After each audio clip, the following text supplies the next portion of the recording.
So I knew so I knew I could trust him to let me speak frankly about my problems with the Guru Gita. We went for a walk in the gardens together one night after dinner, and I told him how much I disliked the thing and asked if he could please excuse me for having to sing it anymore. He immediately started laughing. He said, "You don't have to sing it if you don't want to. Nobody around here is ever going to make you do anything you don't want to do. But people say it's a vital spiritual experience. It is. But I'm not going to tell you that you're going to go to hell if you don't do it. The only thing I'll tell you is that your guru has been very clear about this. The Guru Gita is the one essential text of this yoga and maybe the most important practice you could do next to meditation. If you're staying at the ashram, she expects you to get up for the chant every morning. It's not that I mind getting up early in the morning. What is it then? I explained to the monk why I have come to dread the Guru Gita, how torturous it feels. He said, "Wow, look at you. Even just talking about it, you're getting all bent out of shape." It was true. I could feel cold, clammy sweat accumulating in my armpits. I asked, "Can't I use that time to do other practices instead?" I find sometimes that if I go to the meditation cave during the Guru Gita, I can get a nice vibe going for meditation. Ah, Swamiji, you've would have yelled at you for that. He would have called you a chanting thief for riding on the energy of everyone else's hard work. Look, the Guru Gita isn't supposed to be a fun song to sing. It has a different function. It's a text of unimaginable power. It is a mighty purifying practice. It burns away all your junk, all your negative emotions. And I think it's probably having a positive effect on you if you're experiencing such strong emotions and physical reactions while you're chanting it. This stuff can be painful, but it's awfully beneficial. How do you keep the motivation to stay with it? What's the alternative? To quit whenever something gets challenging? To futz around your whole life, miserable and incomplete? Did you really just say futz around? Yes, I did. What should I do? You have to decide for yourself. But my advice, since you asked, is that you stick to chanting the Guru Gita while you're here, especially because you're having such an extreme reaction to it. If something is rubbing so hard against you, you can be sure it's working on you. This is what the Guru Gita does. It burns away the ego, turns you into pure ash. It's supposed to be artist, Liz. It has power beyond what can be rationally understood. You're only staying at the ashram another week, right? And then you're free to go traveling and have fun. So just chant the thing 7 more times. Then you never have to do it again. Remember what our guru says: be a scientist of your own spiritual experience. You're not here as a tourist or a journalist. You're here as a seeker. So explore it. So you're not letting me off the hook? You can let yourself off the hook anytime you want, Liz. That's the divine contract of a little something we call free will. Chapter 58. I'm sorry, chapter 53. So I went to the chant. I went to the chant the next morning, all full of resolve. And the Guru Gita kicked me down a 20-foot flight of cement stairs. Or anyway, that's how I felt. The following day, it was even worse. I woke up in a fury, and before I even got to the temples, I was already sweating, boiling, teeming. I kept thinking, it's only an hour and a half. You can do anything for an hour and a half. For God's sake, you have friends who were in labor for 14 hours. But still, I could not have been less comfortable in this chair if I had been stapled to it. I kept feeling fireballs of like menopausal heat pulsing over me, and I thought I might faint or bite somebody in my fury. My anger was giant.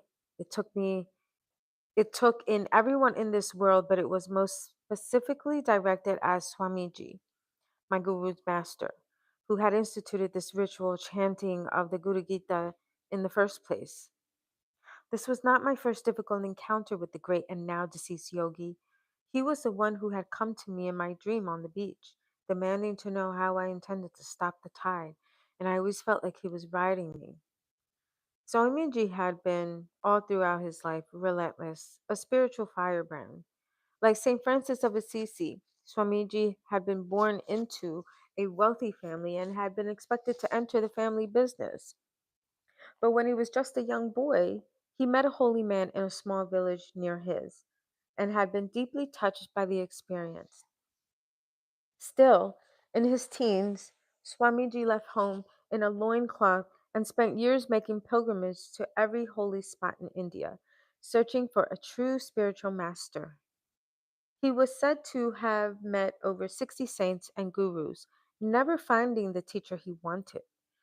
He starved, wandered on foot, slept outside in Himalayan snowstorms, suffered from malaria, dysentery, and called these the happiest years of his life, just searching for somebody who would show God to him.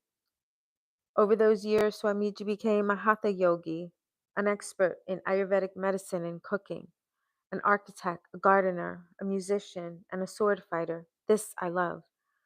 By his middle years, he had still not found a guru until one day he encountered a naked, mad sage who told him to go back home, back to the village where he had met the holy man as a child, and to study with that great saint. Swamiji obeyed, returned home, and became the holy man's most devoted student, finally achieving enlightenment through his master's guidance. Ultimately, Swamiji would become a guru himself. Over time, his ashram in India grew from 3 rooms on a barren farm to the lush garden it is today. Then he got the inspiration to go traveling and incite a worldwide meditation revolution.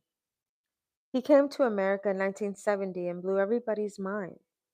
He gave divine initiation, Shak Deepa, to hundreds and thousands of people a day.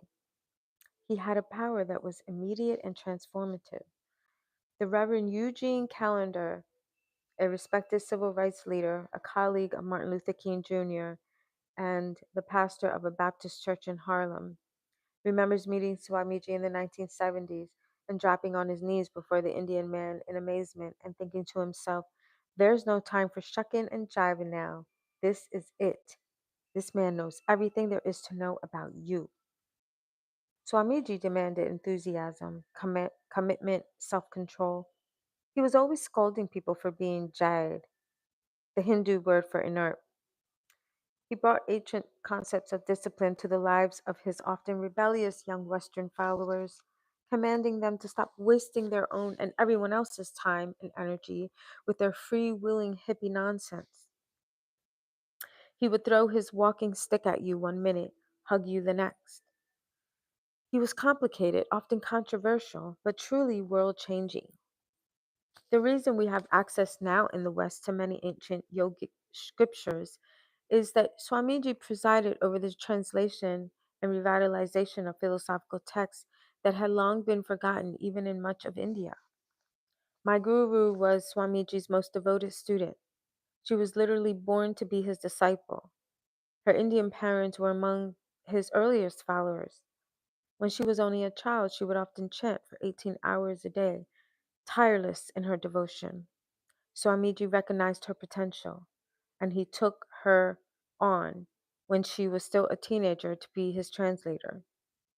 She traveled all over the world with him, paying such close attention to her guru. She said later that she could even feel him speaking to her with his knees. She became his successor in 1982, still in her 20s. All true gurus are alike in the fact that they exist in a constant state of self realization, but external characteristics differ. The apparent differences between my guru and her master are vast. She's feminine, multilingual, university educated, and savvy professional woman. He was sometimes capricious, sometimes kingly South Indian old lion. For a nice New England girl like me, it is easy to follow my living teacher, who is so reassuring in her propriety. Exactly the kind of guru you could take home to meet mom and dad. But Swamiji, he was just a wild card. And from the first time I came to this yogic path and saw photographs of him and heard stories about him, I thought, I'm just going to stay clear of this character. He's too big. He makes me nervous. But now that I'm here in India, here in the ashram that was his home, I'm finding that all I want is Swamiji.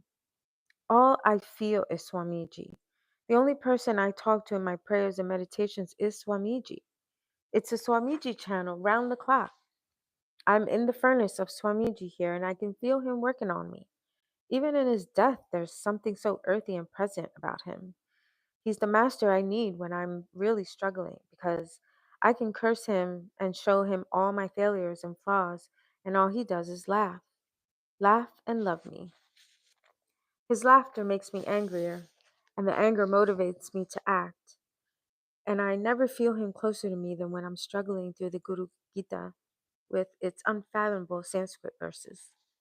I'm arguing with Swamiji the whole time in my head, making all kinds of blowhard proclamations like, you better be doing something for me because I'm doing this for you. I better see some results here. This better be purifying. Yesterday I got so incensed when I looked down at my chanting book and realized we were only on verse 25 and I was already burning in discomfort, already sweating. And not like a person sweats either, but rather like a cheese sweat that I actually expelled out loud. You got to be kidding me. And a few women turned and looked at me in alarm, expecting no doubt to see my head start spinning demonically on my neck. Every once in a while, I recall that I used to live in Rome and spend my leisurely mornings eating pastries and drinking cappuccinos and reading the newspaper. That sure was nice, though it seemed very far away now. Chapter 54. This morning I overslept, which is to say, sloth that I am, I dozed until the ungodly hour of 4:15 a.m. I woke up only minutes before the Guru Gita was to begin, motivated myself reluctantly to get out of bed, splashed some water on my face, dressed, and feeling so crusty and cranky and resentful, went to leave my room in the pre-dawn pitch black, only to find that my roommate had left the room before me and had locked me in. This was a really difficult thing for her to have done.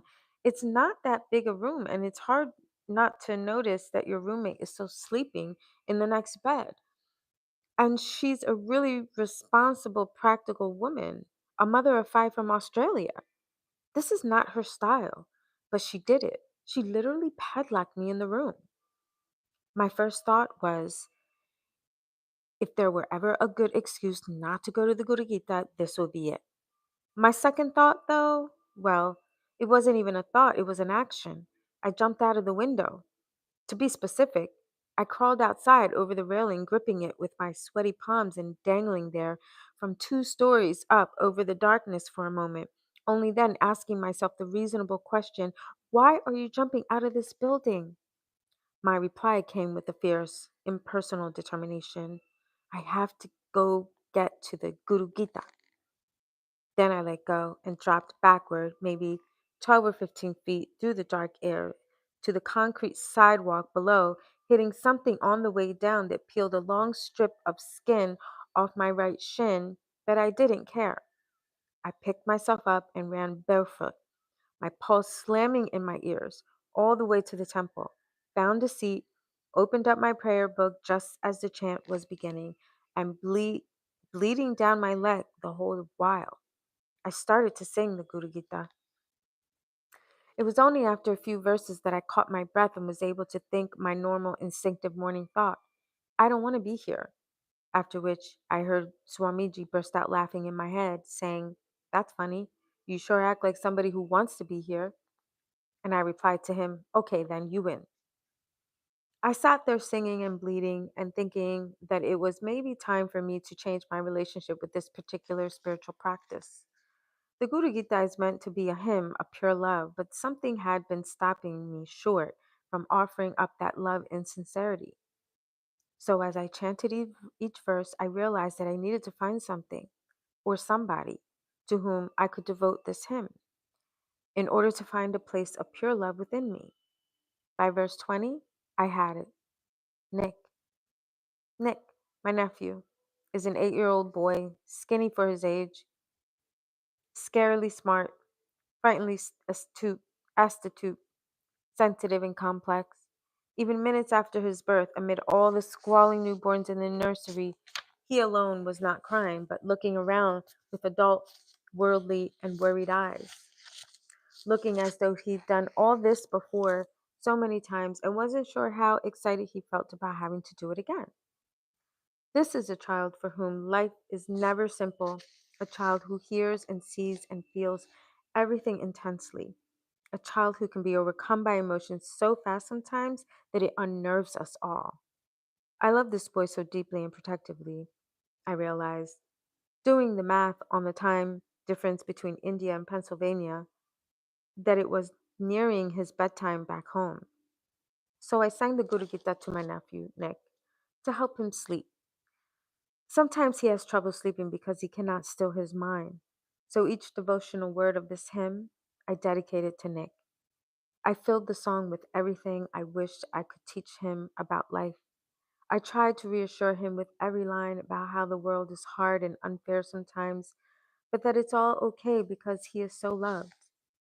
He is surrounded by souls who would do anything to help him. And not only that, he has wisdom and patience of his own, buried deep inside his being, which will only reveal themselves over time and will always carry him through any trial. He is a gift from God to all of us. I told him this fact through this old Sanskrit scripture, and soon I noticed that I was weeping cool tears. But before I could wipe the tears away, the Guru Gita was over. The hour and a half was finished. It felt like 10 minutes had passed. I realized what had happened, that Nikki had carried me through it. The little soul I'd wanted to help had actually been helping me. I walked to the front of the temple and bowed flat on my face in gratitude to my God, to the revolutionary power of love, to myself, to my guru, and to my nephew, briefly understanding on a molecular level, not an intellectual level, that there was no difference whatsoever between any of these words or any of these ideas or any of these people. Then I slid into the meditation cave where I skipped breakfast and sat for almost 2 hours humming with stillness.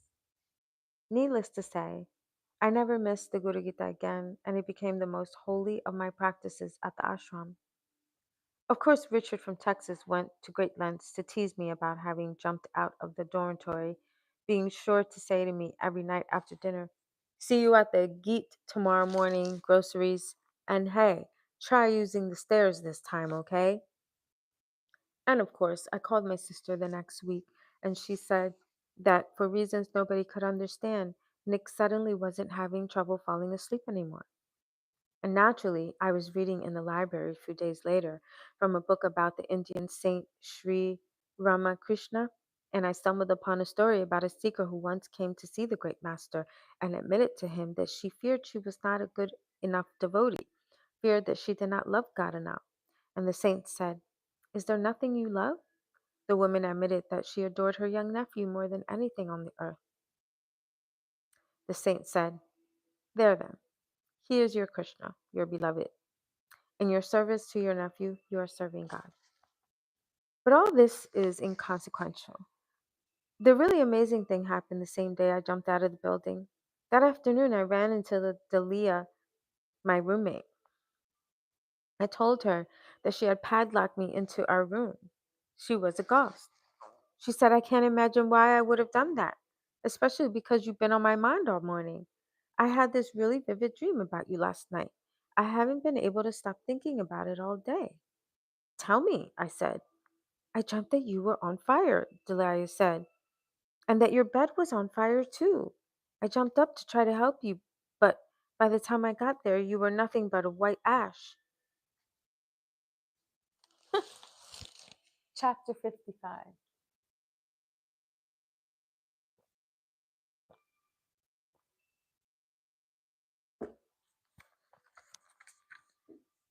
It was then I decided I needed to stay here at the ashram.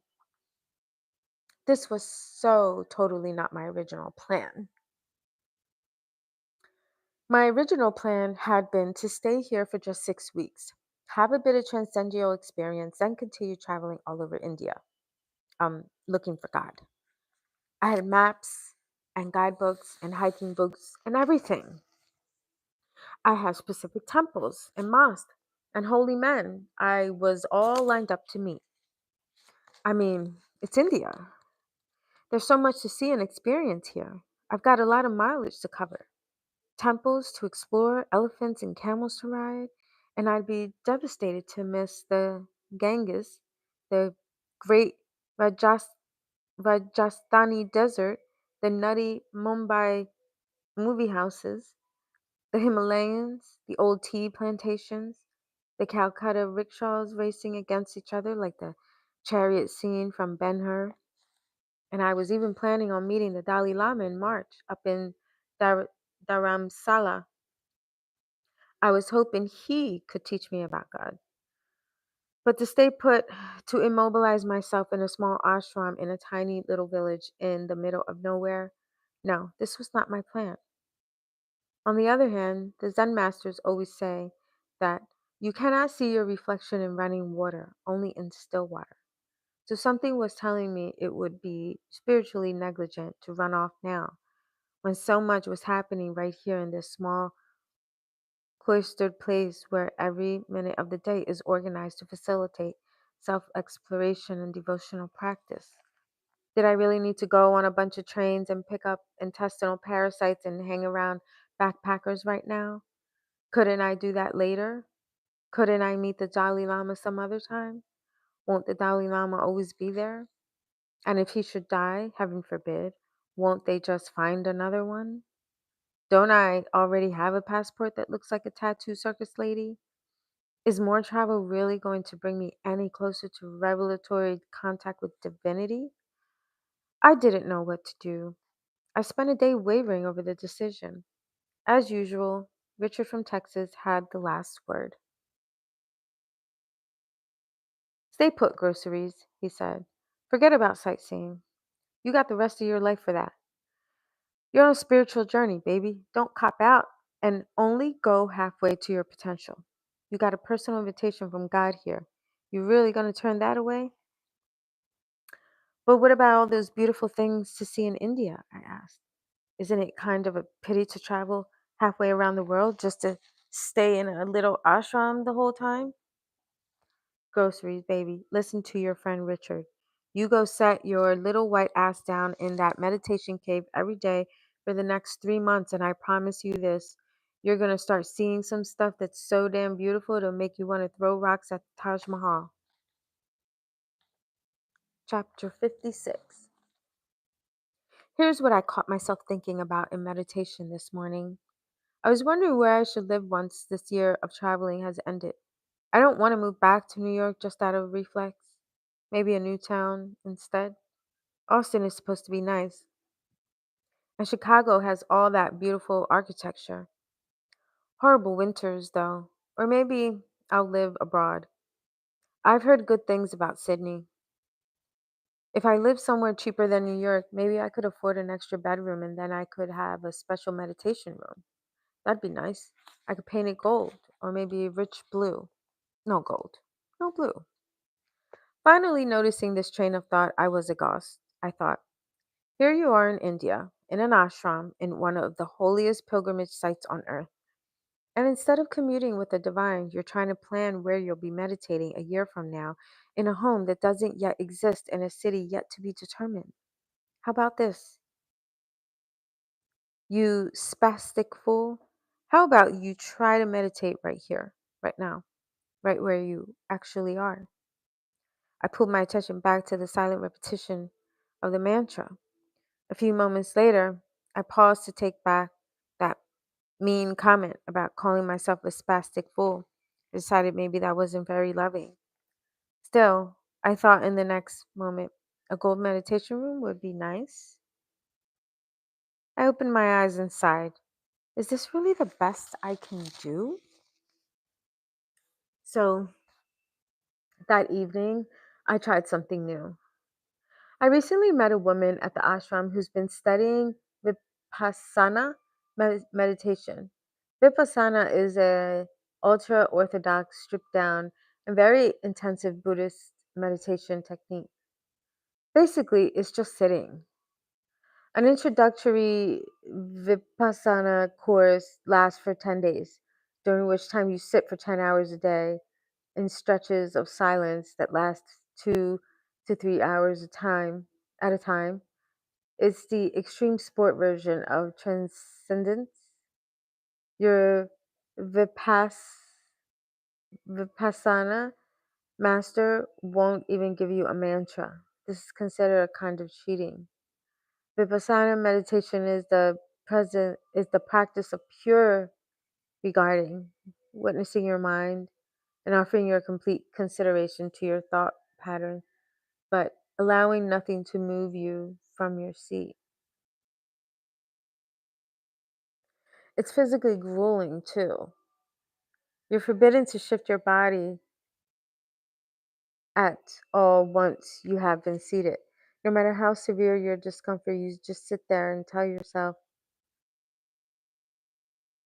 there's no reason I need to move at all during the next 2 hours.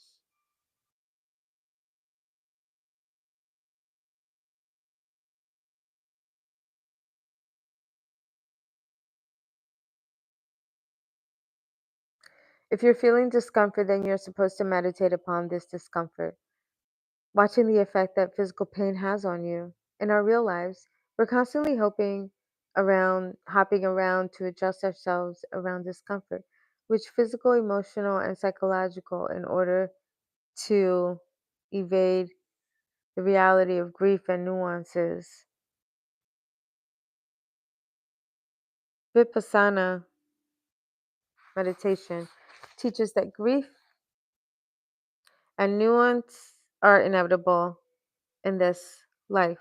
But if you can plant yourself in stillness long enough, you will, in time, experience the truth that everything, both uncomfortable and lovely, does eventually pass.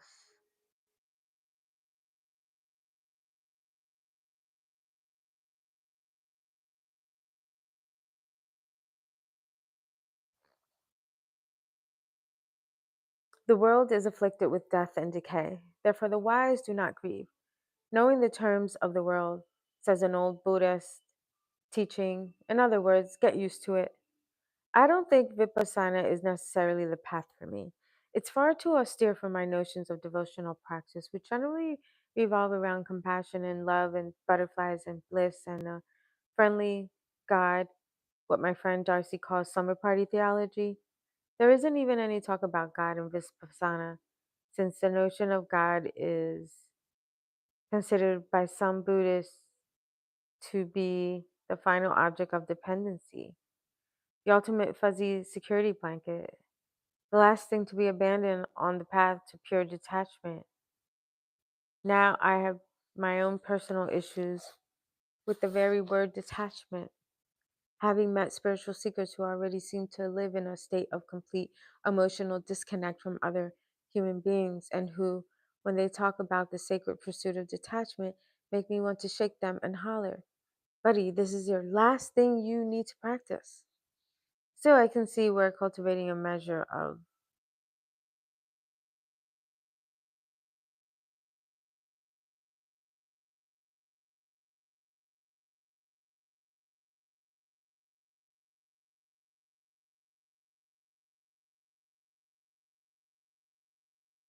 peace.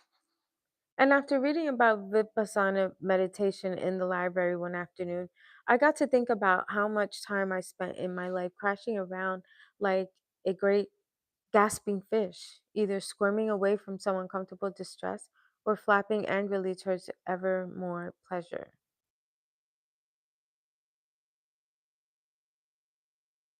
And I wondered whether it might serve me and those who are burdened by the task of loving me if I can learn to stay still and endure a bit more without already getting dragged along on the pothole road of circumstances. All these questions came back to me this evening when I found a quiet bench in one of the ashram gardens and decided to sit in meditation for an hour.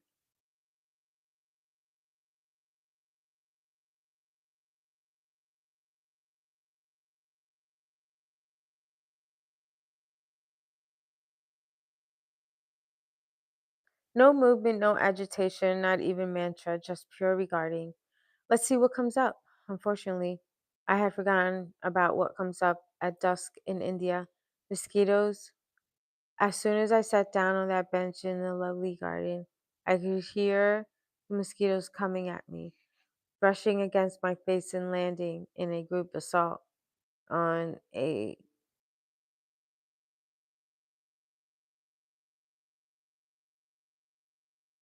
on my head, ankles, and arms.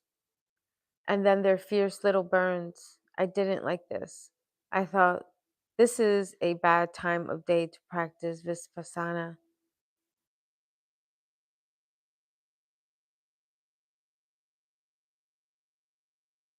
On the other hand, when is it a good time of day or life to sit in detached stillness when there isn't anything buzzing about, trying to distract you and get a rise out of you? So I made a decision, inspired again by my guru's instructions, that we are to become scientists of our own inner experience. I presented myself with an experiment. What if I sat through this for once?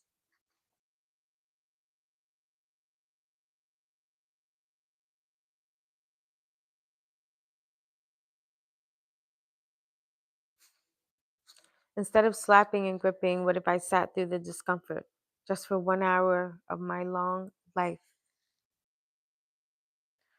So I did it in stillness. I watched myself get eaten by mosquitoes.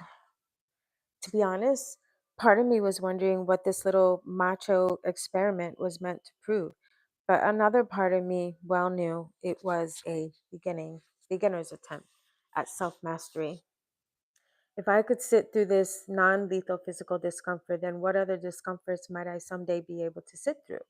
What about emotional discomfort, which are even harder for me to endure?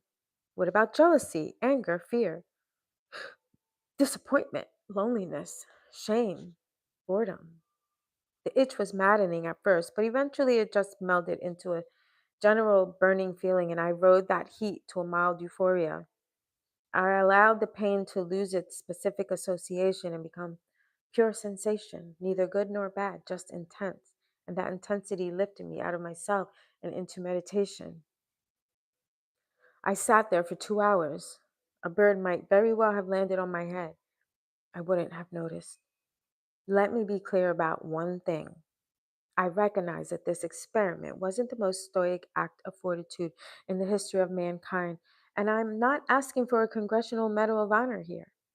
But there was something mildly thrilling for me about realizing that in my 34 years on Earth, I've never slapped a mosquito when it was biting me. I've been a puppet to this and to millions of other small and large signals of pain or pleasure throughout my life. Whenever something happens, I always react. But here I was, disregarding the reflex. I was doing something I'd never done before. A small thing, granted. But how often do I get to say that? And what will I be able to do tomorrow that I cannot yet do today? When it was all over, I stood up, walked to my room, and assessed the damage. I counted about 20 mosquito bites, but within a half an hour, all the bites had diminished. It all goes away eventually. Everything goes away.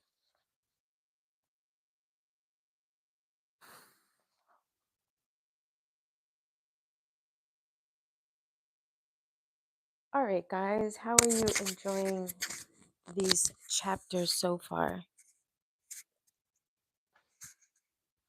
Meditation can be very challenging for us, but I'm going to stop here and I'm going to leave you with some questions that you can meditate on. if you happen to get this far at this point in the video.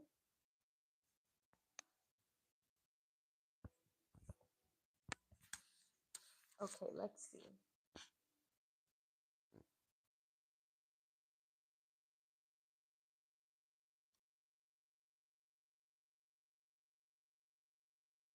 Yeah, meditation can be challenging.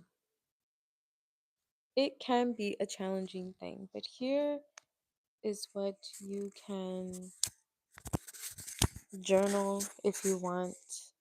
Journaling is good because you can just write anything random if you want. But you can also meditate on this.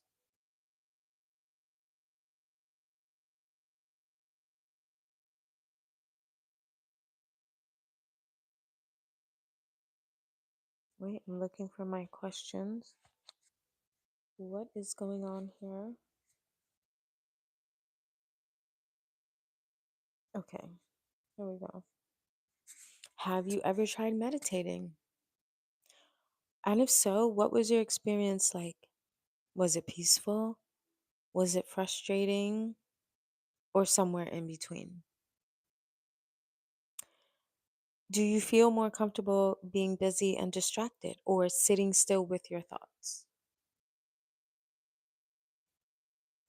And the last one here is, if you could take a break from your life to just work on you without obligations, where would you go? Ooh, I love that. Okay. Let me know in the comments, and I will catch you at the next live.